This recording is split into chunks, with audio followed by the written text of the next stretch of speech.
ഇന്ന് ഡീകാർബണൈസിംഗ് കാര്യത്തില് എഞ്ചിൻ ഡീകാർബണൈസിംഗിന് വന്നേക്കുന്ന വണ്ടിയാണ്. ഡാറ്റ്സൺ റെഡിഗോയാണ്. 73,000 കിലോമീറ്റർ റൺ ചെയ്തിട്ടുണ്ട്. വണ്ടിയുടെ കറന്റ് ഇഷ്യൂ എന്ന് പറയുന്നത് പൊല്യൂഷൻ ഫെയിൽ ആണ്. പൊല്യൂഷന്റെ സർട്ടിഫിക്കറ്റ് ആണ്. ഇതില് കാർബൺ മോണോക്സൈഡിന്റെ അളവും കൂടുതലാണ്, അതുപോലെ തന്നെ ഹൈഡ്രോ കാർബണിന്റെ അളവും കൂടുതലാണ്. നമ്മളപ്പോ എഞ്ചിൻ ഡീകാർബണൈസിംഗിന് മുന്നേ ജനറൽ ചെക്കപ്പും സ്കാനിങ്ങും ഇവിടെ നടന്നുകൊണ്ടിരിക്കുകയാണ്. അപ്പൊ ഇപ്പൊ സ്കാൻ ചെയ്യുന്നുണ്ട്. എന്തൊക്കെയാണ് സ്കാനിങ്ങിൽ കാണുന്നതെന്ന് നോക്കാം. അപ്പൊ ഇപ്പൊ സ്കാൻ ചെയ്തിട്ട് വണ്ടിയിൽ കാണിച്ചേക്കുന്ന കംപ്ലൈന്റ് എന്ന് പറയുന്നത് O2 സെൻസർ കംപ്ലൈന്റ് ആണ്. അതിന്റെ കൂടെ തന്നെ ഇഗ്നിഷൻ കോയിലും കംപ്ലൈന്റ് ആണെന്നാണ് കാണിച്ചേക്കുന്നത്. ഇനി നമുക്ക് ജനറൽ ചെക്കപ്പിലേക്ക് പോകാം. ജനറൽ ചെക്കപ്പില് ഓയിൽ ലെവലും കാര്യങ്ങളെല്ലാം നമുക്ക് പക്കയാണ്. വേറെ കംപ്ലൈന്റ് ഒന്നുമില്ല. ആകെ ഉള്ളത് നമുക്ക് ഈ ഒരു ക്യാപ്പ് മാത്രമാണ് കംപ്ലൈന്റ് ആയിട്ട് ഇവിടെ കാണിച്ചിട്ടുള്ളൂ. പിന്നെ നമ്മൾ O2 സെൻസർ നമ്മൾ സ്കാൻ ചെയ്തപ്പോൾ ഓൾറെഡി കംപ്ലൈന്റ് ആണെന്ന് കാണിച്ചിട്ടുണ്ട്. അപ്പൊ അത് നമ്മൾ ഇവിടെ ഊരി എടുത്തിട്ടുണ്ട് കേട്ടോ.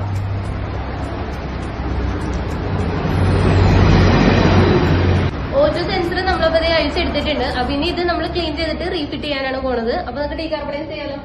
പ്രീമിയം എഞ്ചിൻ ഡീകാർബണൈസിംഗ് ആണ് നമ്മൾ ഈ വണ്ടിക്ക് സജസ്റ്റ് ചെയ്തേക്കുന്നത്. നമ്മുടെ മാത്രം സ്പെഷ്യാലിറ്റി ആണ് പ്രീമിയം എഞ്ചിൻ ഡീകാർബണൈസിംഗ്. നമുക്കപ്പോ ആ പ്രോസസ്സിലേക്ക് പോകാം.